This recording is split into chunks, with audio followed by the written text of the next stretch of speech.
현대인들은 다양한 스트레스에서 자유로울 수 없는 하루하루를 살아가고 있습니다. 그래서 사람들이 인생을 살다 보면 때때로 우울감에 빠질 때가 많이 있습니다. 오늘 성경에 나오는 경건한 영적 리더들도 우리와 같이 때때로 우울감에 영적 침체에 빠진 모습을 보게 됩니다. 오늘 본문에 나오는 엘리야도 로뎀나무 아래에서 했던 기도의 내용을 보면 탈진과 우울감에 빠진 그런 상태를 보게 됩니다. 열왕기상 19장 4절 우리 한 목소리로 읽겠습니다. 하룻길쯤 가서 한 로뎀나무 아래에 앉아서 자기가 죽기를 원하여 이르되 여호와여 넉넉하오니 지금 내 생명을 거두시옵소서. 나는 내 조상들보다 낫지 못하니이다 하고. 오늘 엘리야는 우리가 알 때 정말 그 어떤 선지자보다 능력 있는 선지자로 알고 있습니다. 이방 신과 싸워서 대승리를 거뒀던 그 내용이 18장에 나오는데 오늘 19장에는 전혀 다른 사람과 같은 엘리야의 탈진한 모습을 보게 됩니다. 차라리 내 생명을 거둬 주시옵소서, 차라리 나를 죽여주시옵소서, 그렇게 고백하는 것을 볼 수가 있는데 오늘 엘리야만 그런 것이 아닙니다. 민수기 11장 5절에 보면 구하옵나니 내게 은혜를 베푸사 즉시 나를 죽여 나로 나의 공고함을 보지 않게 하옵소서. 누가 한 기도일까요? 모세가 즉시 죽여달래요. 하나님의 초자연적인 역사를 통해 출애굽한 이스라엘 백성들이 강야 세강할 가운데 어려움만 있으면 불평 원망을 하자 모세는 지도자로서의 책임감, 공고함 이런 것들을 느끼면서 탈진 상태에 이르러서 차라리 나를 즉시 죽여달라고 고백을 합니다. 예레미야 20장 18절에 보면 어찌하여 내가 태에서 나와서 고생과 슬픔을 보며 나의 날을 부끄러움으로 보내는고 하니라. 자기의 태어난 것까지 저주를 하면서 왜 나를 이 땅에 태어나게 했느냐고 그렇게 낙심해야 하는 모습을 보게 됩니다. 우리도 인생을 살면서 여러 가지 문제를 만나게 됩니다. 문제가 너무 크다고 생각될 때 회복될 수 없을 정도로 깊은 침체에 빠지게 됩니다. 성경에 나오는 엘리야는 능력의 선지자입니다. 그가 기도했더니 죽은 자가 살아났습니다. 갈멜산에서 바알과 아세라 선지자 850명과 대결해서 대승리를 거뒀습니다. 이스라엘의 범죄로 인해서 3년 6개월 동안 비가 내리지 않던 그 이스라엘 땅에 엘리야가 기도했더니 비가 내리는 그런 놀라운 초자연적인 기적을 경험했습니다. 그럼에도 불구하고 오늘 본문에 나타난 엘리야는 이세벨이 너 잡아 죽일 거야, 그러한 위협 앞에서 두려움에 사로잡혀서 도망가서 지금 로뎀나무 아래에서 지칠 때도 지쳐서 차라리 죽여달라고 하나님 앞에 하소연하는 모습을 보게 됩니다. 오늘 우리 자신도 로뎀나무 아래에서 영적 침체에 빠져있는 엘리야와 같은 모습을 할 수도 있습니다.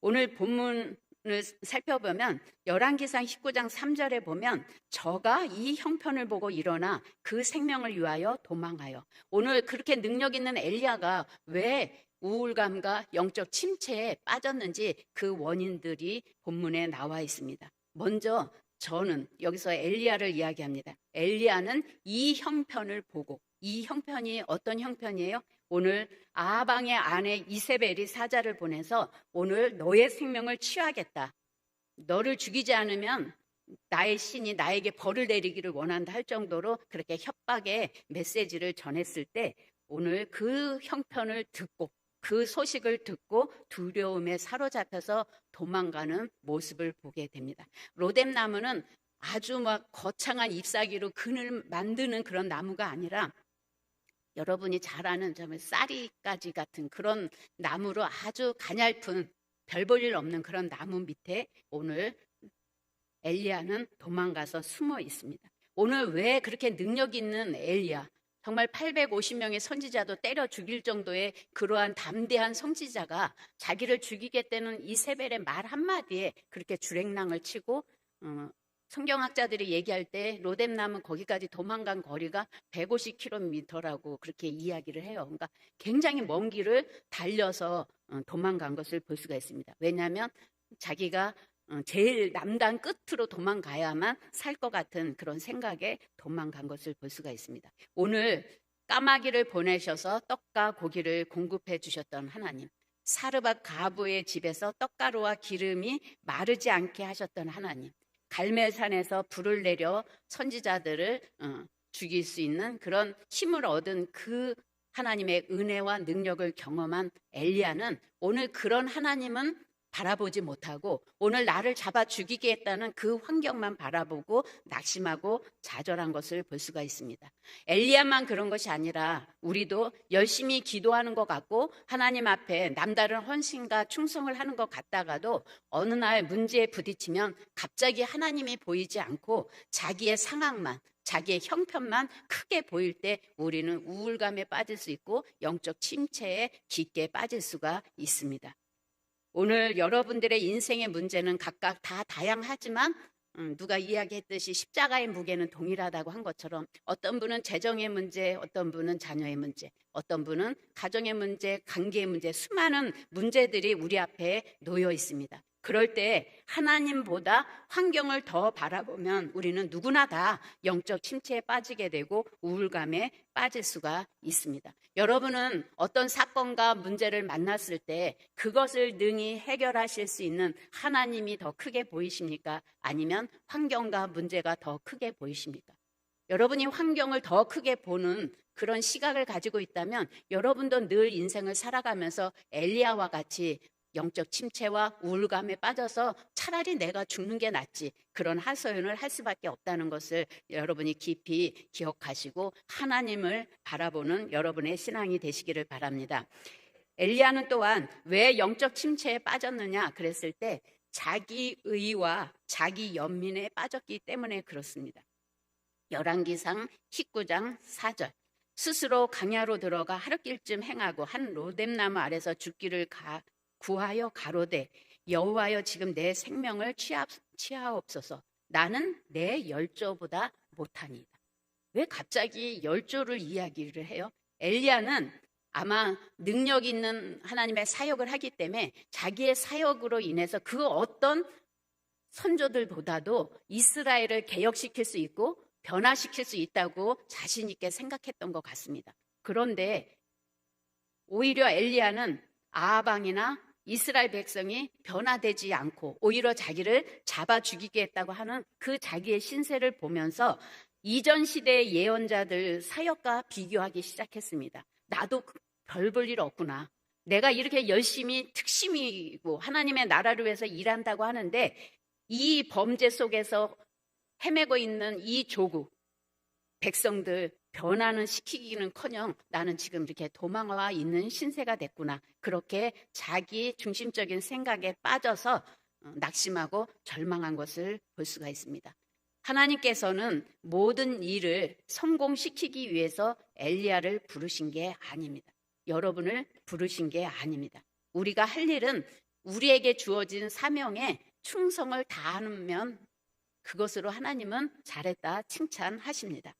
엘리야가 영적 침체에 빠지게 된 또 다른 이유는 자기의입니다. 열왕기상 19장 13절에서 14절을 잘 들어보시겠습니다.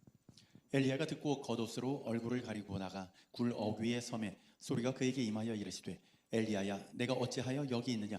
그가 대답하되 내가 만군의 하나님 여호와께 열심히 유별하오니 이는 이스라엘 자손이 주의 언약을 버리고 주의 제단을 헐며 칼로 주의 선지자들을 죽였음이오며 오직 나만 남았거늘 그들이 내 생명을 찾아 빼앗으려 하나이다.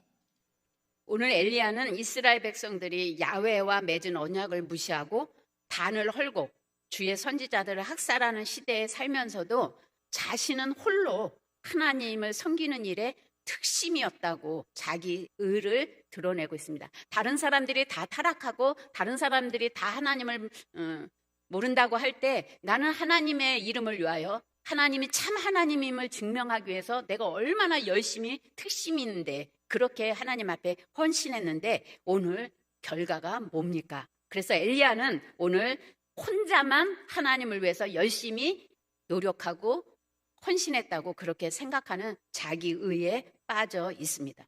오늘 우리들도 이 세상을 살아가면서 여러 가지 시련과 환난을 만나게 됩니다. 그런데 신앙생활 속에서 자기 중심적인 생각에 붙들려 있으면 늘 이 엘리야와 같은 모습을 하나님 앞에 보이게 됩니다. 그래서 항상 하나님을 설득하려고 합니다. 열심히 살았는데 내게 왜 이런 어려움을 겪게 하십니까? 하나님, 내가 하나님의 일을 할 만큼 했습니다. 근데 아무런 열매가 없습니다. 나는 다 내려놓고 싶습니다.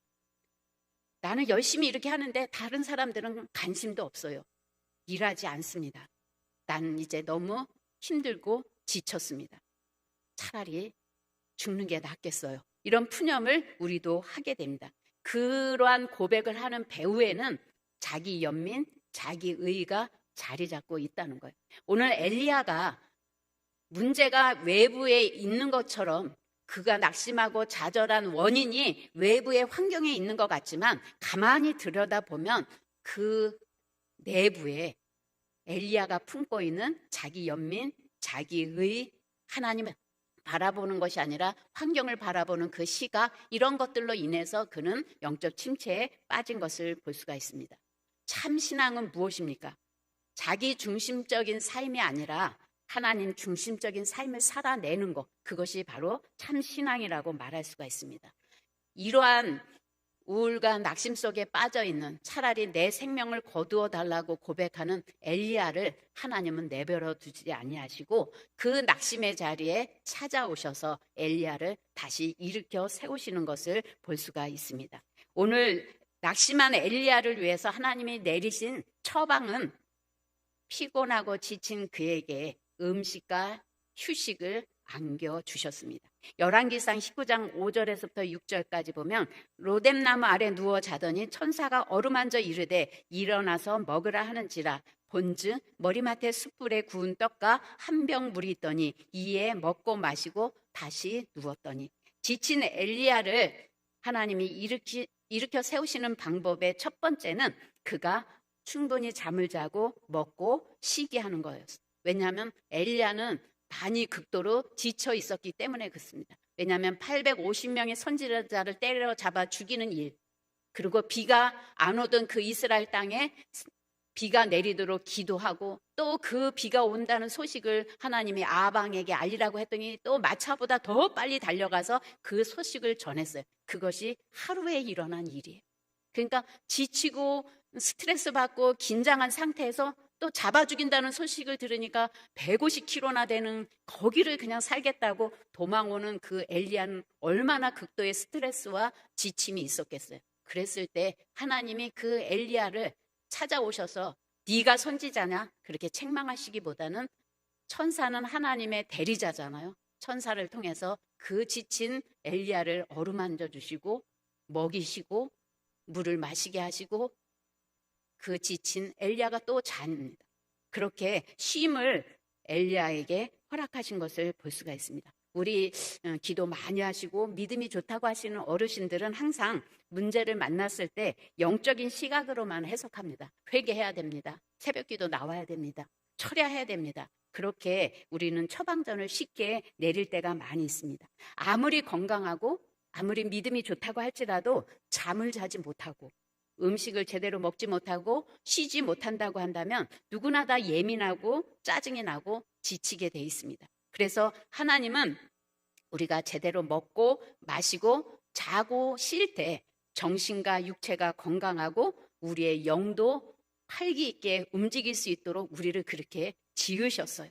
그래서 영적 침체 현상이 나타날 때 첫 번째로 우리가 할 것은 자기 몸의 컨디션을 살펴보는 건 굉장히 중요합니다. 몸은 조금만 하루의 루틴에서 벗어나면 금방 뭐 입병이 난다든지 눈이 충혈된다든지 온몸이 늘어진다든지 몸으로 다 이야기를 해요. 왜냐하면 하나님이 그렇게 우리를 지으셨어요. 이제 조금 쉬어라. 이제 좀 자라.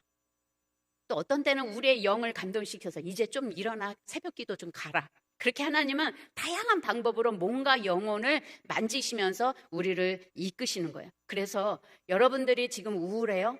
그러면 돈 아끼지 마시고 카네이션이나 프레지아라도 한 송이 사다가 여러분의 식탁에 여러분의 방에 놓고 여러분의 마음을 달래고 힘을 낼 수 있는 힐링을 하시기 바랍니다. 또한 맛있는 음식 차리셔서 기분 좋게 좀 드세요. 돈 아끼지 마시고. 저도 목사님 안 계시면 물 말아서 그냥 김치에다 먹어요. 그러지 말아야지 하면서도 목사님 있을 땐 막 차리는데 시장 안 가면 돈 아끼고 그냥 대충 때우자. 그럴 때가 있는데 하나님은 또 아시고 우리 김명자 권사님이 저보고 그렇게 몇 년 전부터 밥 한 번 사고 싶다고, 제가 암 걸렸을 때부터 사고 싶다는데 제가 바쁘다고 거절을 했는데 이제 더 거절했다는 저분 시험 들 것 같더라고요. 그래서 목요일날 강정순 장로님과 함께 보리굴비를 사주셔서 그동안 물 말아 먹었던 영양분을 보충했어요. 그리고 강이 보이는 또 카페까지 데리고 가셔서 커피까지 당신이 사시겠다고, 그래서 커피도 마시고 오니까 훨씬 더 끈끈한 정이 싹 트고 이렇게 나를 위해 주시는 성도가 있구나. 그래서 또 다시 힘을 내서 나갈 수 있는 것처럼 여러분이 서로 지친 우리의 영혼육을 보살피는 그러한 섬김을 할 때 우리는 영적 침체에 빠지지 않고 힘있게 나가는 교회가 되리라고 봅니다. 열왕기상 19장 8절에 보면 이에 일어나 먹고 마시고 그 식물의 힘을 의지하여 40주 40야를 행하여 하나님의 산 호렙에 이르니라. 그러니까 충분히 쉬었기 때문에 40주 40야를 또 호렙을 향해서 갈 수 있었던 힘을 얻게 됐죠. 하나님은 이 엘리야를 호렙으로 인도하셨어요. 그 호렙은 바로 하나님의 사역을 준비시키기 위한 하나님의 섭리가 있었습니다. 그래서 지치고 상한 엘리야를 보듬으시고 그 다음에 그에게 내리신 처방은 잊혀진 엘리야의 사명을 새롭게 일깨워 주심으로 회복시키시는 단계를 볼 수가 있습니다. 열왕기상 19장 9절에서 10절 우리 다 함께 읽겠습니다. 엘리야가 그곳 굴에 들어가 거기서 머물더니 여호와의 말씀이 그에게 임하여 이르시되 엘리야야 내가 어찌하여 여기 있느냐.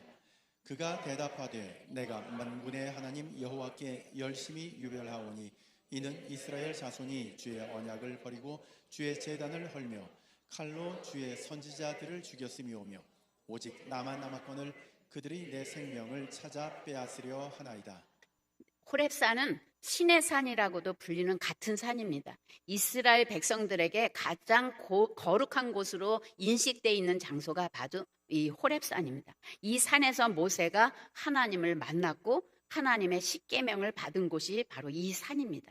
그래서 이스라엘 선조들은 늘 하나님의 인재 앞에서 성실하게 살겠다고 계약을 맺었던 곳이 바로 이 호렙산입니다. 그래서 하나님께서는 엘리야를 하나님의 인재를 느낄 수 있고 하나님의 계시를 받을 수 있는 호렙산으로 인도하셔서 그를 만나주시고 그를 치료하시고 새로운 사명을 부여하시는 것을 볼 수가 있습니다. 그래서 하나님께서 호렙산 굴에서 나타나셔서 엘리야에게 하신 첫 번째 질문은 내가 어찌하여 여기 있느냐.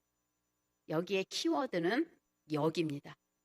너가 왜 여기 있니? 네가 왜 낙심의 자리에 앉아있니? 네가 왜 분노의 자리에 앉아있니? 하나님께서 우리에게 물어보십니다. 내가 어찌하여 여기 있느냐? 오늘 하나님이 이렇게 질문한 의도는 내가 여기까지 오게 된 이유를 생각해 봐라. 너의 신앙적인 연약함, 실수가 무엇인지 스스로 한번 깨달아 봐라. 하나님께서는 문제를 바르게 인식하고 하나님 앞에서 바른 사고를 할 수 있는 그런 시간을 허락해 주시면서 우리의 현주소를 돌아보게 하십니다. 그래서 아담이 범죄하고 숨었을 때도 아담아 아담아 내가 어디 있느냐. 너 지금 너의 현주소가 어디 있니? 가인이 아울을 죽였을 때도 동일한 질문을, 하나님은 항상 너의 위치가 지금 어디 있니? 너의 신앙의 현주소가 어디에 있느니? 그렇게 질문을 하십니다. 열왕기상 19장 11절에서부터 14절 잘 들어보시겠습니다. 여호와께서 이르시되 너는 나가서 여호와 앞에서 산에 서라 하시더니 여호와께서 지나가시는데 여호와 앞에 크고 강한 바람이 산을 가르고 바위를 부수나 바람 가운데에 여호와께서 계시지 아니하며 바람 후에 지진이 있으나 지진 가운데에도 여호와께서 계시지 아니하며 또 지진 후에 불이 있으나 불 가운데에도 여호와께서 계시지 아니하더니 불 후에 세미한 소리가 있는지라. 엘리야가 듣고 겉옷으로 얼굴을 가리고 나가 굴 어귀에 섬에 소리가 그에게 임하여 이르시되 엘리야야 내가 어찌하여 여기 있느냐. 그가 대답하되 내가 만군의 하나님 여호와께 열심히 유별하오니 이는 이스라엘 자손이 주의 언약을 버리고 주의 제단을 헐며 칼로 주의 선지자들을 죽였음이오며 오직 나만 남았거늘 그들이 내 생명을 찾아 빼앗으려 하나이다. 오늘 엘리야에게 내가 어찌하여 여기 있느냐 그렇게 찾아오셔서 질문을 하는데 여전히 변화되지 못하고 자기를 돌아보지 못하고 자기 연민과 자기 의에 빠져서 내가 얼마나 열심히 특심인데 내가 이렇게 죽게 돼서 도망왔습니다. 그 이야기를 계속 반복합니다. 그랬더니 하나님께서 호렙산 높은 곳에 서서 자기 앞에 서도록 지시합니다. 그리고 하나님은 시청각 교육을 시작하십니다. 산을 가르고 바위를 부수는 강한 바람이 지나가고 지진이 지나가고 불이 지나가도 그곳에 하나님은 계시지 않았습니다. 엘리야가 원했던 것은 아마 하나님이 바람과 불과 지진 이런 여러 가지 놀라운 기적들로 이스라엘을 심판하고 하나님께 돌아오게 하는 그런 강력한 하나님을 원했을 수도 있습니다. 근데 하나님은 엘리야가 원하는 방법으로 역사하지 않으셨어요. 하나님은 어떤 기적이나 심판이 하나님께서 일하시는 방법의 전부가 아님을 이 엘리야에게 가르쳐 주셨습니다. 그래서 불이 지나간 다음에 아주 들릴락 말락하는 세미한 음성으로 다시 엘리야에게 묻습니다. 내가 어찌하여 여기 있느냐? 엘리야는 또 내가 열심히 얼마나 유별한지 이스라엘 자손이 주의 언약을 버리고 주의 제단을 헐고 선지자들을 죽였습니다. 근데 오직 나만 남아서 오늘 이렇게 도망와 있습니다. 아직도 하나님 앞에 꽁한 마음이 삐진 마음이 해결되지 않았어요. 그랬을 때 하나님께서 열왕기상 19장 15절에서 17절 보면 여호와께서 그에게 이르시되 너는 내 길을 돌이켜 강야를 통하여 다메섹에 가서 이르거든 하사엘에게 기름을 부어 아람의 왕이 되게 하고 너는 또 님시의 아들 예후에게 기름을 부어 이스라엘의 왕이 되게 하고 또 아벨 무홀라 사밧의 아들 엘리사에게 기름을 부어 너를 대신하여 선지자가 되게 하라. 하사엘의 칼을 피하는 자를 예후가 죽일 것이요 예후의 칼을 피하는 자를 엘리사가 죽이리라. 하나님께서는 오늘 엘리야에게 내가 이렇게 도망와 있습니다. 내가 얼마나 열심히 특심인데 내가 당하는 꼴이 이게 뭡니까? 그렇게 푸념을 하는 엘리야에게 아무런 대답을 하지 아니하시고 오늘 너는 다메섹에 가서 하사엘에게 아람 왕이 되도록 기름을 부으고 이스라엘의 왕이 되도록 예후에게 기름을 부으고 다음 선지자가 엘리사가 되도록 기름을 부으는 그 새로운 사역을 오늘 엘리야에게 맡기십니다. 근데 이때서야 엘리야는 하나님의 뜻을 깨달은 것 같습니다. 왜냐하면 그 이후에 보면 하나님의 명령 앞에 순종하는 모습을 보게 됩니다. 그가 깨달은 것은 무엇일까요? 여호와께서 역사를 움직여 나가시는 가장 중요한 수단은 바람도 불도 지진이 아니라는 거예요.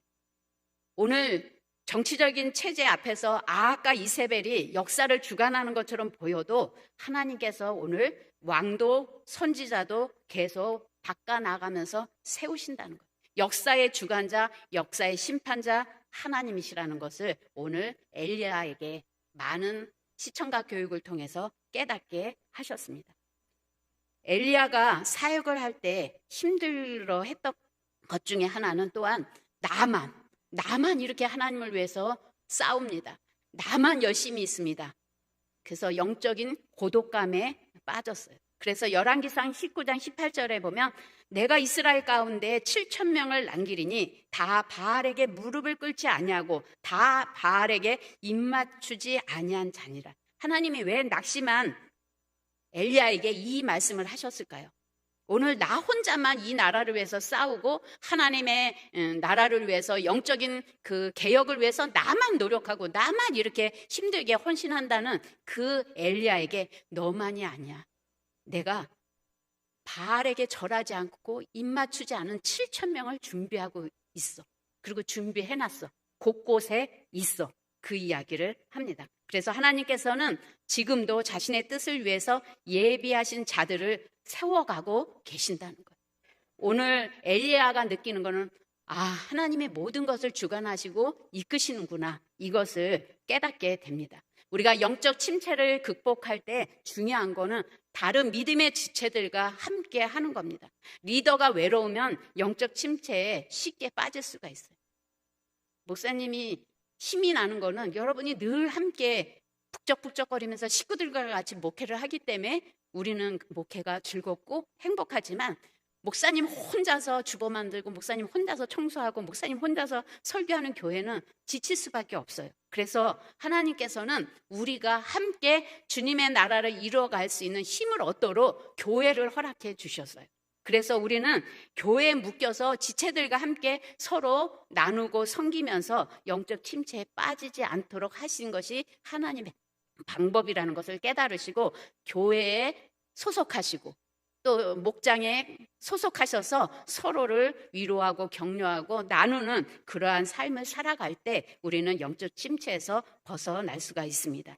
오늘 절망의 자리에 있던 엘리야를 찾아오셔서 그를 위로하시고 그에게 새로운 사명을 깨닫게 하시고, 또 하나님이 이 역사를 주관하시고 하나님의 나라를 이루어가고 있는 주권자라는 것을 엘리야에게 깨닫게 해주셨습니다. 요한복음 21장 12절에서 15절까지 보면 여러분이 잘 아는 예수님을 쫓았던 베드로가 예수님이 십자가에 못 박혀 돌아가시니까 모든 것들을 내려놓고 낙심하고 절망해서 난 다시 업으로 돌아가서 고기나 잡아야 되겠다. 그리고 고기를 잡는데 잡히지 않았을 때 예수님은 부활하셔서 그들을 찾아가셨어요. 나 같으면 안 찾아갈 텐데 예수님은 찾아가셨어요. 그리고 또 먹이셨어요. 고기가 가득 잡히게 하고 숯불에 구워서 떡과 고기를 먹이셨어요. 그리고 너 나 사랑하니? 너 나 사랑하니? 다시 기회를 주시기 위해서 너의 현주소를 자각하고 다시 사명의 길을 가라. 그래서 내 양을 먹여라. 내 양을 쳐라. 그렇게 사명을 주시는 것을 볼 수가 있습니다. 오늘 하나님은 우리에게도 똑같이 지치고 낙심하고 절망의 자리에 앉아있는 우리들을 책망하시거나 버리시지 아니하시고 끝까지 또 찾아오셔서 우리를 위로하시고 격려하시고 일어나라. 나와 함께 가자. 내가 너와 함께 할게. 그렇게 하나님은 계속해서 말씀하고 계십니다. 그 음성을 여러분이 듣는 이 아침이 되셨으면 좋겠습니다. 그래서 어떤 분이 인생의 끝이 하나님의 시작이다, 그런 말이 있습니다. 내가 절망하고 좌절해서 인생의 끝이라고 생각하지만 하나님은 거기서부터 또 다시 하나님의 일을 시작하게 하십니다. 고린도후서 1장 4절에서부터 5절까지 보면 우리의 모든 환난 중에서 우리를 위로하사 우리로 하여금 하나님께 받는 위로로서 모든 환난 중에 있는 자들을 능히 위로하게 하시는 이시로다. 그리스도의 고난이 우리에게 넘친 것 같이 우리가 받는 위로도 그리스도로 말미암아 넘치는도다 그랬어요. 예수님이 왜 고난을 받으셨어요? 부활 승천하셔서 우리에게 참된 위로자가 되시기 위해서, 우리와 영원히 함께 하시기 위해서 그 고난을 감내하셨어요. 그리고 우리에게 위로를 성령을 통해서 하십니다. 그 위로를 하신 이유는 내가 위로받고 또 누군가 주저앉아 있는 자들을 위로하는 자가 되라고 하나님께서는 우리를 부르시고 싸매시고 위로하십니다. 오늘 여러분의 주변에 말은 하지 않지만 어떤 시인이 썼더라고요. 이혜인 시인이 썼더라고요. 얼굴은 미소를 지면서 오지만 그 마음에는 슬픔이 가득한 자들을 내가 마주할 용기가 나지 않는다. 오늘 겉으로는 웃지만 속이 문드러지고 썩고 신음하는 성도들 많이 있어요. 여러분의 가족 많이 있잖아요. 오늘 하나님으로부터 충분한 위로를 받으시고 격려를 받으시고 이제 다른 사람을 위로하고 격려하는 그런 아름다운 믿음의 삶을 살아가는 우리 서울시티 교회 성도들이 되시기를 바랍니다.